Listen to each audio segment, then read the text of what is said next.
How are you doing?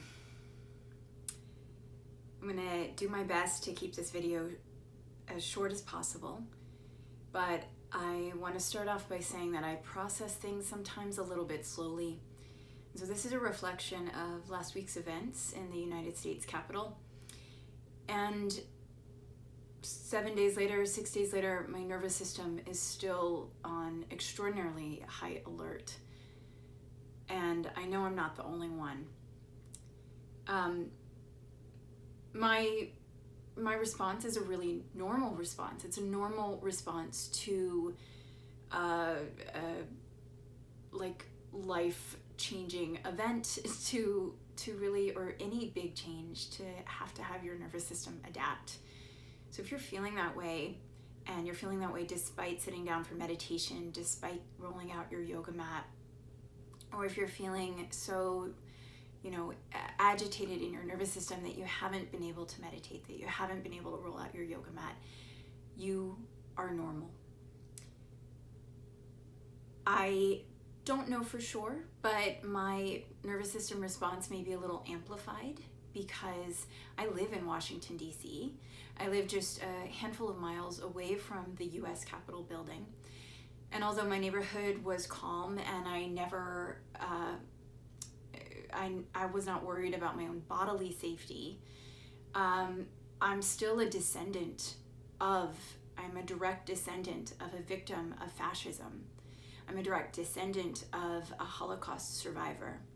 My grandmother has a card in German, of course, she's from Germany, and she's Jewish, and she still has her Star of David, and she has a card that recognized her as almost like a little passport that she was given at the end of the war as a victim of fascism.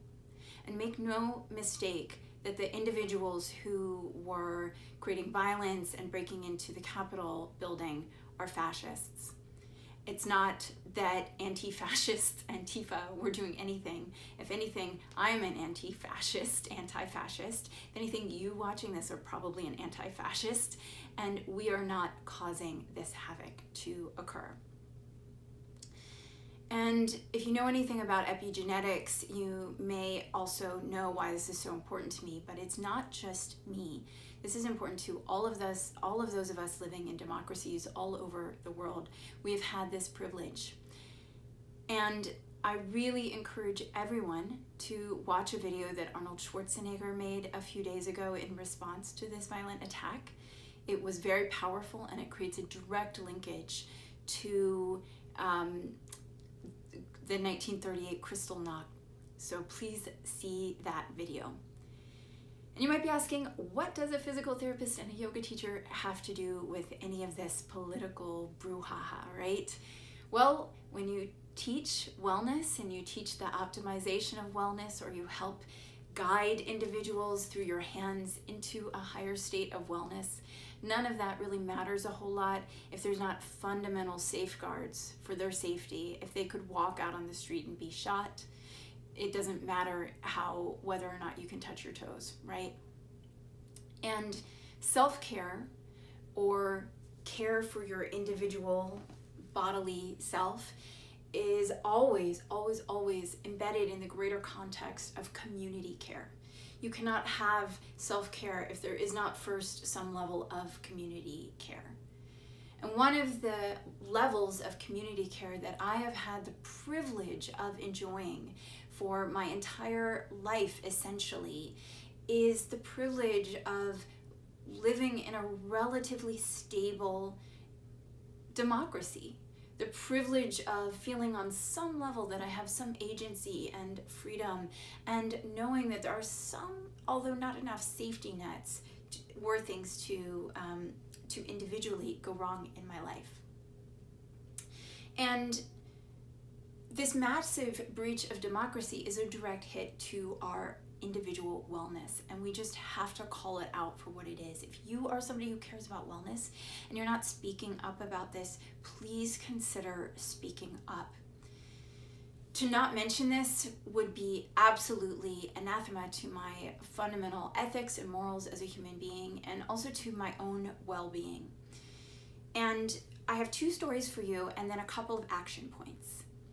in the spring of 2020, after coronavirus started to become a very widespread and lockdowns were put in place in my city in Washington, D.C., I went outside to the park one day, to a beautiful park called Malcolm X Park, and I went there to exercise.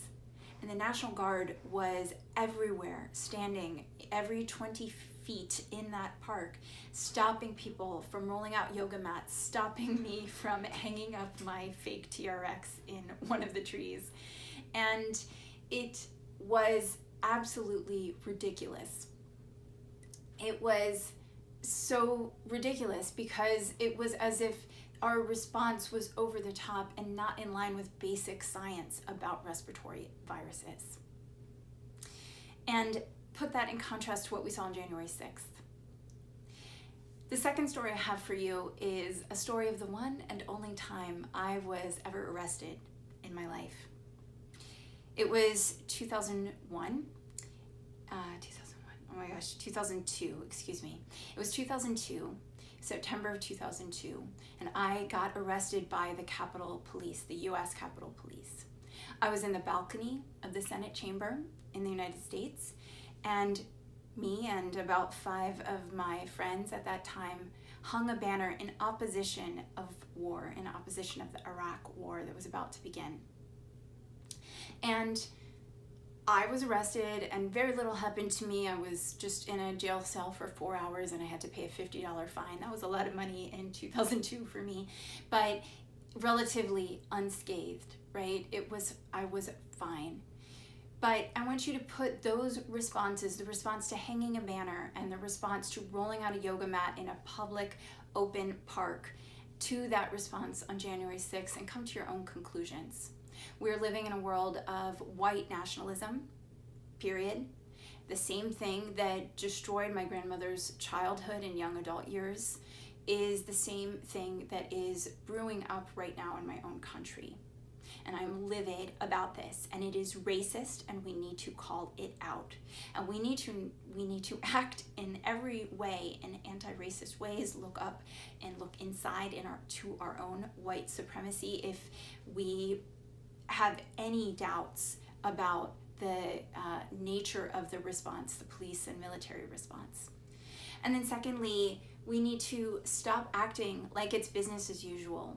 I don't care if you paint fingernails for a living, if you're a manicurist, if you are not speaking out against this, you need to speak out, please, for our own well-being, for your ability to go about the rest of your life manicuring nails, for your ability to go about the rest of your life rolling out a yoga mat, teaching yoga, for your ability to go about teaching meditation, whatever it is that you do. Second or third, we need to, as individuals, participate in politics. We need to participate at least in the political process on some level. If you can vote, vote. If you can register people to vote, register people to vote. If you care about the voice of the people, you need to become involved. And that also means creating dialogue and creating a habit of dialogue with your members of Congress, state and local leaders, and all levels of society and leadership. And then finally, each of us need to call upon our representatives and call for the resignation of members of Congress who tried to decertify the election, which was the people's voice. So again, acknowledge what's going on no matter what you do. Stop acting like it's business as usual.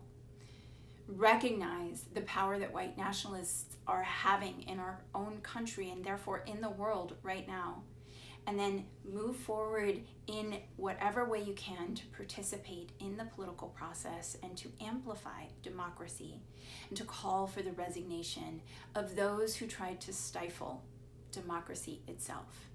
Without the fundamental safeguards of a functioning society and a functioning government, there is no true wellness. So please speak up. I could not move forward without creating this message for you.